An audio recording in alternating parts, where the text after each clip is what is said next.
नमस्कार फ्रेंड्स. तर आज आपण बनवतोय पेपर डोसा. इतका सोपा की हॉटेलपेक्षाही घरच्या घरी एकदम सोप्या पद्धतीने तुम्ही बनवू शकताय. तर इथं मी पेपर डोसा बनवण्यासाठी रेशनचे जे तांदूळ आहेत ते साफ करून घेतलेले आहेत. तर हे या कपाने मेजर करून आपण 4 कप घेतलेले आहेत. तर वजनी ग्रॅम म्हणाल तर 1 किलो हे रेशनचे तांदूळ जे आहेत ते घेतलेले आहेत.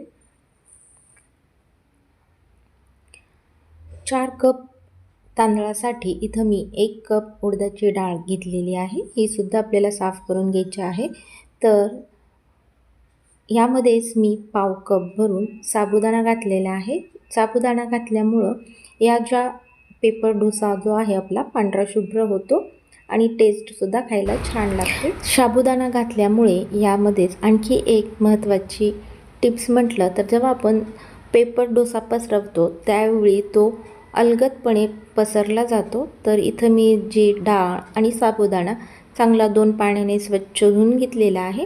यामध्येच आता आपण पाणी घालून हा जो उडदाची डाळ साबुदाणा एक 4 तासासाठी भिजायला ठेवायचं. त्याचबरोबर जे आपले रेशनचे तांदूळ आहेत ते सुद्धा चांगले स्वच्छ धुवून घ्यायचे. रेशनचे तांदूळ असल्यामुळे यामध्ये पांढरटसर पाणी खूप निघतं, त्यामुळे 3 ते 4 वेळा स्वच्छ धुवा. यामध्येच आता मी पाणी ठेवून हे सुद्धा 4 ते 5 तासासाठी भिजायला ठेवणार आहे. 4 ते 5 तास झाल्यानंतर तर इथं चांगलं हे उडदाची डाळ, साबुदाणा आणि तांदूळ चांगले भिजतात. तर इथं तुम्ही बघताय आपली उडदाची डाळ आणि जो साबुदाणा आहे तो चांगला फुललेला आहे. भिजवलेली डाळ आणि साबुदाणा यातलंच पाणी वापरून हे मिक्सरला लावून अगदी बारीक पेस्ट करून घ्यायचे आहे. तुम्ही बघताय अशा पद्धतीनं आपल्याला ह्याची थिकनेस ठेवायची आहे. आणि हे पीठ आपल्याला एका मोठ्या पातेल्यामध्ये काढून घ्यायचं आहे आणि आपण जे तांदूळ भिजवलेलं होतं ते सुद्धा बारीक करून घ्यायचं आहे.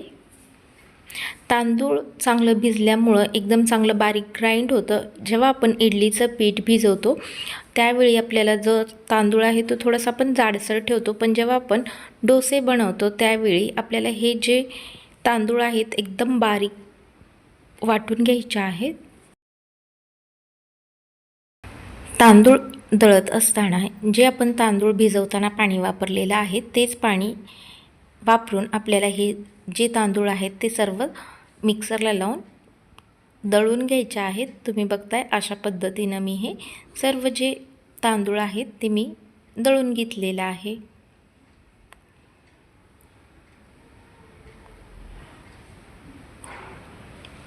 तर आपले जे डोसे आहेत ते एकदम चांगले फ्लफी किंवा कुरकुरीत होण्यासाठी किंवा आपलं पीठ पटकन फर्मंट होण्यासाठी इथं मी अर्धा चमचा खायचा सोडा टाकलेला आहे. खायचा सोडा टाकून झाल्यानंतर हे एकदम चांगलं व्यवस्थित मिक्स करून घ्यायचं आहे.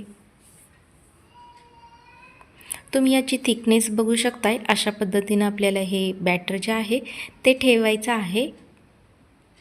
सोडा घातल्यामुळं आपल्याला एकदम चांगलं व्यवस्थित 1-2 मिनिटभर ढवळून घ्यायचं आहे. असं केल्याने आपलं पीठ जे आहे एकदम चांगलं फर्मंट होतं, त्याचबरोबर लवकर फ्लफी होतं.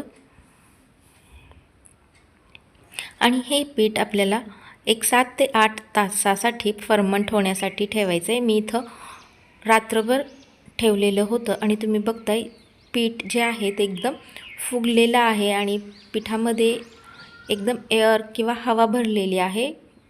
याची जी आपल्याला ओळख आहे, आपल्याला पीठ जे आहे एकदम हलकं वाटायला लागतं, त्याचबरोबर यातला बबल्स येतात आणि हे पीठ बघताय तुम्ही मस्त असं पांढरे शुभ्र झालेलं आहे.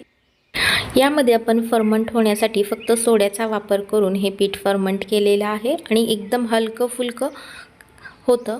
तर इथं मी चवीप्रमाणे आपण या स्टेजला मीठ घालणार आहोत.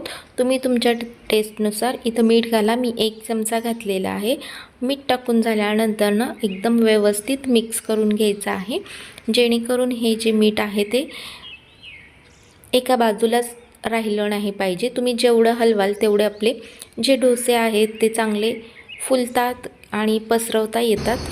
तुम्हाला जर सॉफ्ट डोसा खायचा असेल तर इतपत तुम्हाला बॅटर ठेवायचा आहे, म्हणजे जे तुमचे डोसे आहेत ते एकदम सॉफ्ट होतात. तर आपण चटणी करायला घेऊयात. तर इथं मी 1 वाटी भरून ओलं खोबरं घेतलेलं आहे. यामध्येच आता आपण 2 ते 3 टेबलस्पून मी इथं जे आपले भाजून घेतलेले शेंगदाणे आहेत ते घेतलेले आहेत. त्याचबरोबर मोठे 2 चमचे भरून भाजके फुटाणे किंवा डाळे म्हणतात ते घेतलेले आहेत.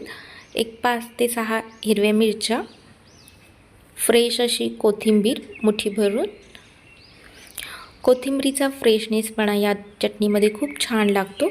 त्याचबरोबर 1 इंची अद्रकचा तुकडा, अर्धा चमचाभर जिरं, चवीप्रमाणे अर्धा चमचा मीठ आणि हे मिक्सरला लावून बारीक ग्राइंड करून घ्यायचे. तुम्ही बघताय मस्त असं मी हे ग्राइंड करून घेतलेलं आहे. तुम्ही तुमच्या थिकनेसनुसार या चटणीमध्ये पाणी घालू शकताय. तर इथं आपण फोडणी करूयात.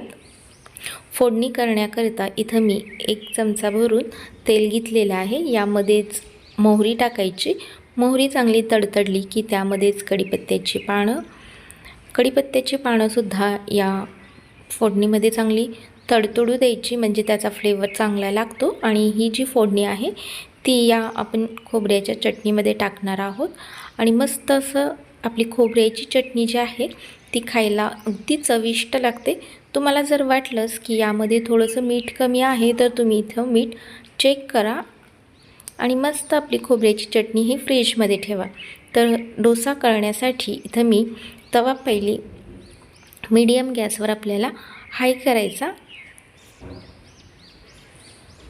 आणि 1 ते 1.5 पळी भरून हे डोस्याचं बॅटर टाकायचं. आणि तुम्ही बघताय आपले जे डोसे आहेत ते सहज पसरवता येतात, म्हणून मी तुम्हाला सांगितलं की यामध्ये जो साबुदाणा आहे तो खूप इम्पॉर्टंट आहे. त्या साबुदाणा घातल्यामुळं आपल्याला जे डोसे आहेत पसरवताना इझी पसरवता येतात आणि खायलासुद्धा तितकेच क्रिस्पी होतात. तुम्हाला मी दाखवतेच पुढे बघा व्हिडिओमध्ये. तर मीडियम गॅसवर आपल्याला हे जे डोसे आहेत ते चांगले भाजून घ्यायचे आहेत.